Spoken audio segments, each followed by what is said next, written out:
When you hear the word African parenting, what phrases jumps out in your mind? When you hear the word African parenting, what comes out in your mind? I want to know. Type it out in the comment box. I really want to know what you think about first things first when you hear African parenting.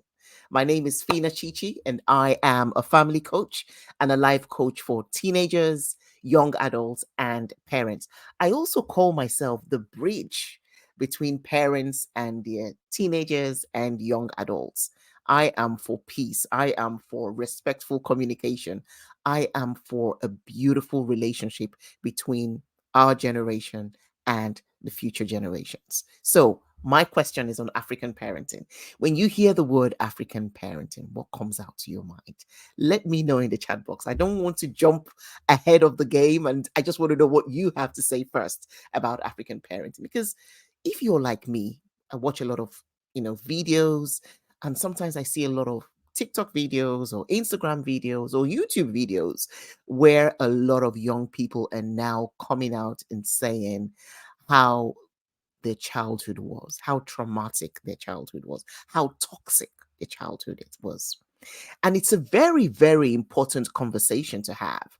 But many of the young people are saying how they've experienced a lot of resistance from their parents when they come to talk to their parents about their childhood. So in this video, I am going to actually be talking to parents of Gen Zs or millennials, who their children have come to talk to them or will soon actually come to talk to them about their childhood.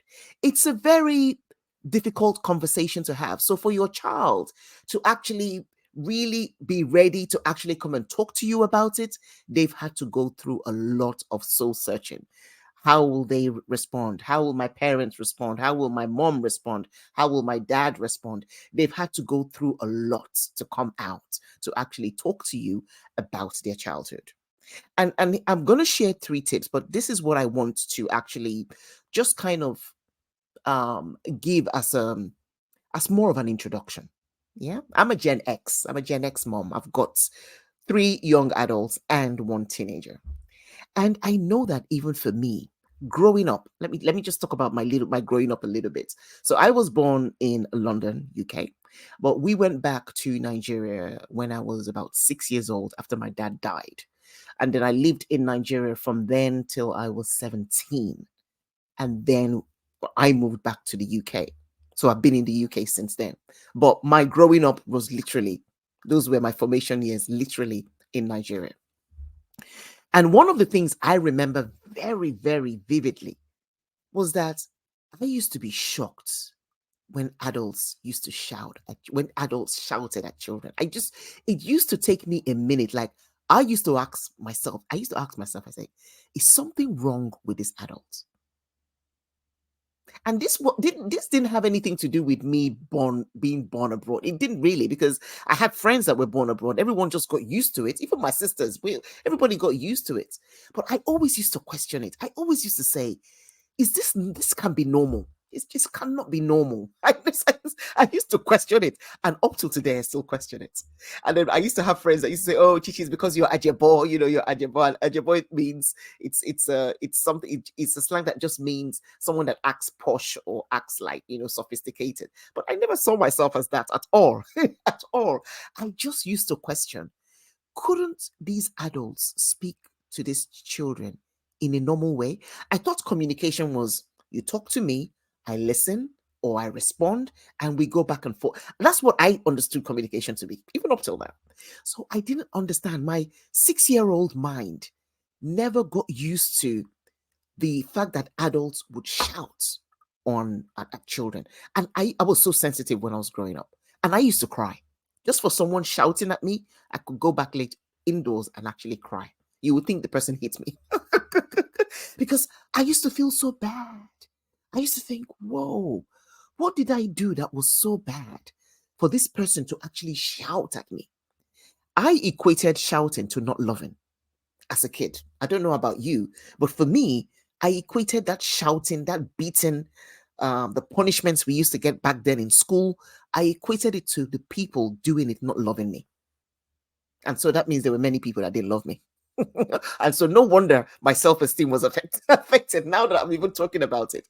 But no, seriously. And so I just want to give you this as almost like as an intro to what I'm going to be talking about in this video and what I'm going to be talking about in many other videos. Because for me, I see myself as a bridge between parents and their children. That's the work that I do. That's my life work that I do. Bridging that gap, communicating in ways that your children can hear you, communicating in ways that our children can learn actually how to communicate. So I'll tell you something about African parenting, and we gained a lot from having African parents. My dad moved to the UK in the early 60s. And I mean, he didn't even come on a plane. We heard he came on a ship, yeah, by sea. So for me, when I look at my dad and when I think about my dad, I think of someone who was very resilient. I see a hardworking man who, irrespective of where he grew up, where he was born in the village, he rose up and brought himself to the UK. So for me, that is a standard of African parenting that no one can ever take away from me. I still talk about my dad today to my children. I tell them of how he came to the UK. I tell them of how he reads. He used to read lots of books. My dad was very intelligent. He was an economist. He read. He was a socialite. He threw parties. People. He was very social, a leader, a people person.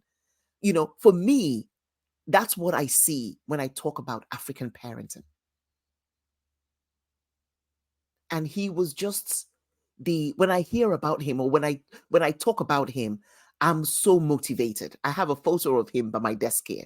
It motivates me because of his resilience, because of his hard work, because of the things that he got to go through, and yet came to the UK to start a life, a family life with my mom. So for me, there's so many attributes to African parenting. There's so many advantages to African parenting. We're very resilient people, hardworking people, people that don't give up, people that will go to a country and succeed in that country. I love it.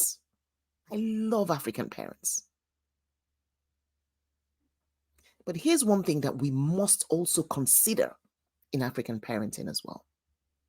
And that is the way that we see children, or the way we discipline children, the way we talk to children.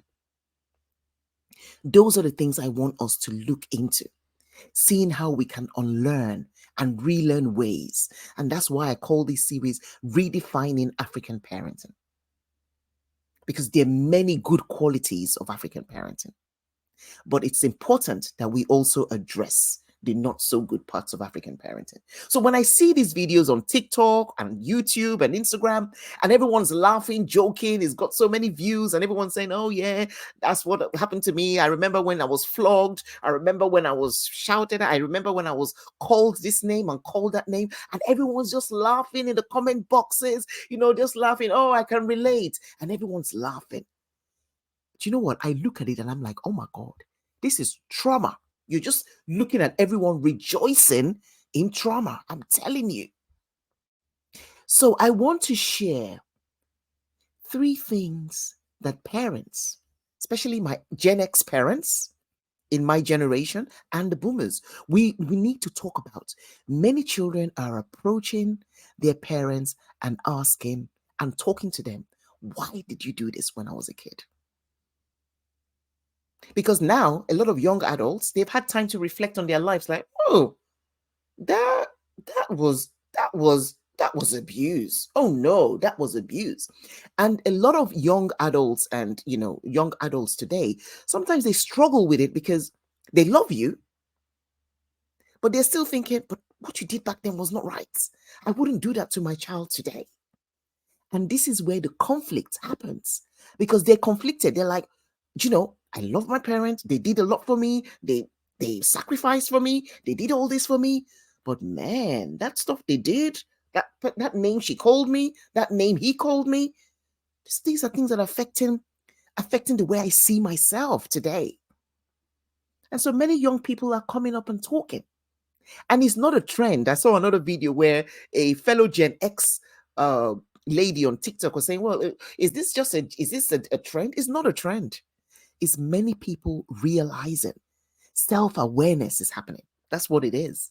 It's a load of self-awareness that is happening. But here are the tips I want to share, because I'm going to share this, and then in many other videos, I'm going to talk more about these things that happened when people were growing up. I know for myself, the yelling, the calling names, it affected me. It affected my self-esteem. I'm still working through those. I'm still healing through those things. And for me, it wasn't even my mom.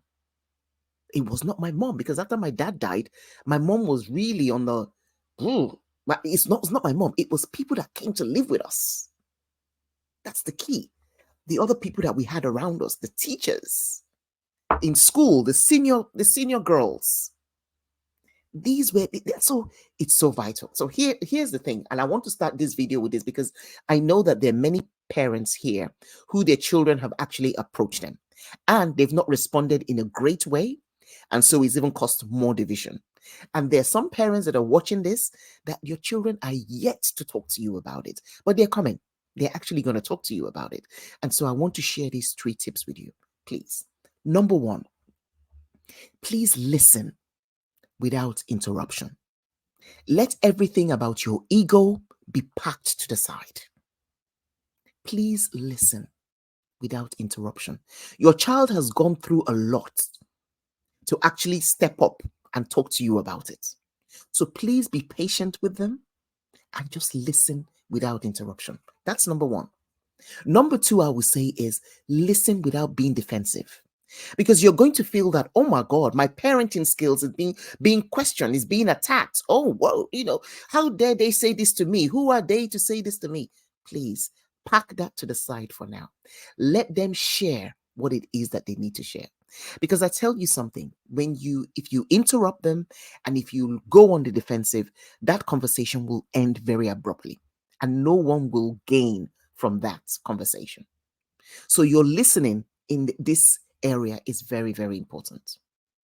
It's important that we allow our children to share their hearts. It's their story. It's the way they understood things when they were growing up. So it's important for us as parents to take off any interruptions, take off being defensive, and also take off being dismissive as well. So interrupting, being defensive, and being dismissive are 3 things that I want us to just the interruption, dismissiveness, and defensiveness. Just pack it to the side for them for now, please. So that your child can just share their heart with you. Please don't take that conversation for granted, because that conversation they have with you is part of their healing process. That conversation they have with you is part of the foundations they're going to have so that they can then go on and raise their own children in different, healthier ways. You did what you did out of what you knew. Because if any parent knew that when they shouted at their children, when they did all these things to their children, that it actually was really, really bad, I'm hoping and I'm believing that no parent would do it. But this was what was the norm. And so many parents did it. Many Gen Xs did it. Many boomers did it. It's proof. The videos on the internet are proof. These kids are not making these things up. That's what they felt. That's what they saw. And so it's our duty as parents to listen to them without interruption, without being defensive, and without being dismissive. Hear them out first. Let them share all that they have to share with you. And once they have finished sharing it, please validate their feelings. I see that this hurts. I am so, so sorry. I am so, so sorry. Don't be doing, but if you had done what I said, if you said what I did, or if you did, that's not even the time for that conversation. Please just hear them out, because this is what is going to help that healing process they have. You don't want your child out there being depressed. You don't want your child out there really suffering from low self-esteem. You don't want, that's not what you want for your child. So as a fellow parent, I will say to you, please listen to them carefully. Please validate their feelings and please apologize. That will open the conversation up. That will open the conversation up for more because you want to know more. You want to know, okay, what did I do? When I did that, what was happening? You want to check these things out because it's also going to help you yourself reparent yourself and form a better relationship with your children as they grow up. Don't be on the table of those people that think they don't need their children. Don't be on that table. Some parents are so dismissive. Right now, they're not even talking to their children because they're thinking, why, who dare their child to come and talk to them and say all that stuff? Or even gaslight their children and say, well, their children are lying. Children don't make up lies like that. Children are sharing their experiences of how it was when they were growing up. It's not actually a criticism to you. It's more of you knowing those hurts so that you can be the parent that you are and help to repair that wound that you unintentionally caused. And this is why in my work that I do, I always talk about communication. I always talk about respect between us and our children. I always speak about these things because what I want, what I envision are families who are talking healthily to each other, are families who are speaking respectfully to each other. That's my aim. And that's the goal for every family. Communication, as they say, is the bloodline for every relationship. So when your Gen Z or millennial child or even a Generation Alpha child comes to you to share some things that are hurtful that you've done, please listen. Thank you. I trust that this video has helped. And if you want to watch more of this, come to this channel, please subscribe to this channel because I am going to be sharing so much more from the parents' point of view, from the child's point of view, from the young adult's point of view. This is a family center. Let's join hands together and redefine African parenting. You African parents are beautiful. African parents, you guys have your resilience. There's so many qualities that we have, but we want to change that narrative of African parenting being about abuse, being about trauma, being about toxic relationships, being about insults. We want to change and redefine that so that this next generation can really stand on the shoulders of African parents and do them proud and do the next generations proud as well. I trust this helps. Don't forget, subscribe to our channel. Let's talk more on redefining African parenting. Take care. God bless you, and I will talk to you soon. Bye-bye.